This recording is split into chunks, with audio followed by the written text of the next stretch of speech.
शहर से दूर एक घना जंगल था जिसमें एक पुराना उजड़ा हुआ बंगला था। इस बंगले के बारे में कई कहानियां थीं, लेकिन सबसे खतरनाक थी एक खूनी खेल की कहानी जिसमें जिसने भी हिस्सा लिया वो कभी वापस नहीं लौटा। एक दिन चार दोस्त अजय, समीर, प्रिया और नेहा एडवेंचर की तलाश में उस बंगले की ओर निकल पड़े। वे सभी कॉलेज के छात्र थे और उन्होंने सोचा कि यह सिर्फ एक अफवाह है, लेकिन प्रिया को इस बात का डर था कि यह खेल सच हो सकता है। बंगले के पास पहुंचते ही अजय ने एक लकड़ी का पुराना दरवाजा खोला। अंदर का दृश्य बहुत डरावना था। दीवारों पर अजीब चित्र, फर्श पर खून के धब्बे और हर तरफ मकड़ी के जाले। सबके दिलों में डर था, लेकिन उन्होंने खुद को बहादुर दिखाने की कोशिश की। नेहा ने मजाक में कहा, चलो देखते हैं कि यह खूनी खेल क्या है।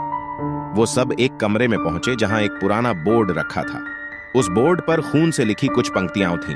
खेल शुरू होता है रात के 12 बजे, जिसमें कोई जीतेगा और कोई मरेगा। समीर ने हंसते हुए कहा, यह सब बकवास है, चलो इसे देखते हैं। उसने बोर्ड को छूते ही अचानक चारों तरफ की लाइट्स बंद हो गईं। एक भयानक आवाज गूंजी, खेल शुरू हो चुका है। चारों ने घबराकर चारों तरफ देखा। प्रिया की आंखों में डर साफ झलक रहा था।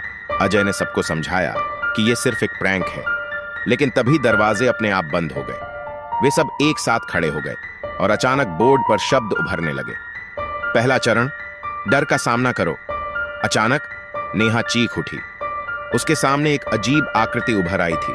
आधा जला हुआ चेहरा, लाल आंखें और खून से लथपथ कपड़े।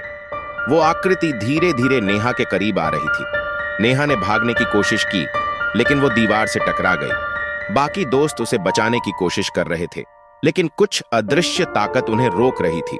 नेहा की चीखें बंद हो गईं और जैसे ही सबने देखा, वो आकृति और नेहा दोनों गायब हो गए। बोर्ड पर फिर से कुछ शब्द उभरे, दूसरा चरण, अपने अतीत से भागो नहीं। प्रिया की आंखों में आंसू थे। वो बोली, हमें यहां से निकलना होगा, ये सब सच है। लेकिन अजय और समीर ने उसे शांत करने की कोशिश की।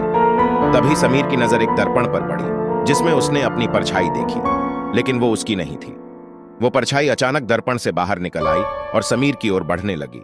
समीर ने भागने की कोशिश की, लेकिन परछाई ने उसे पकड़ लिया। प्रिया और अजय उसकी मदद के लिए दौड़े, लेकिन अचानक दर्पण टूट गया और समीर भी गायब हो गया। अब सिर्फ प्रिया और अजय बचे थे। उन्होंने एक दूसरे का हाथ पकड़ लिया और बाहर निकलने का रास्ता खोजने लगे।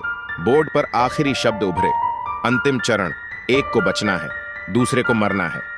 प्रिया और अजय दोनों ही भयभीत थे। वे बाहर निकलने का प्रयास कर ही रहे थे कि अजय को अचानक जमीन पर खींच लिया गया।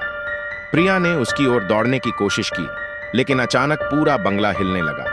अजय की चीखें गूंजने लगीं और उसके बाद सब शांत हो गया। प्रिया अब अकेली रह गई थी। उसने भागने की कोशिश की, लेकिन दरवाजे सभी बंद हो चुके थे। अचानक बोर्ड पर एक आखिरी संदेश उभरा, तुम जीत गई हो, लेकिन यह जीत हमेशा के लिए नहीं। प्रिया की आंखों के सामने सब कुछ काला हो गया और अगले दिन पुलिस को वो बंगला खाली मिला।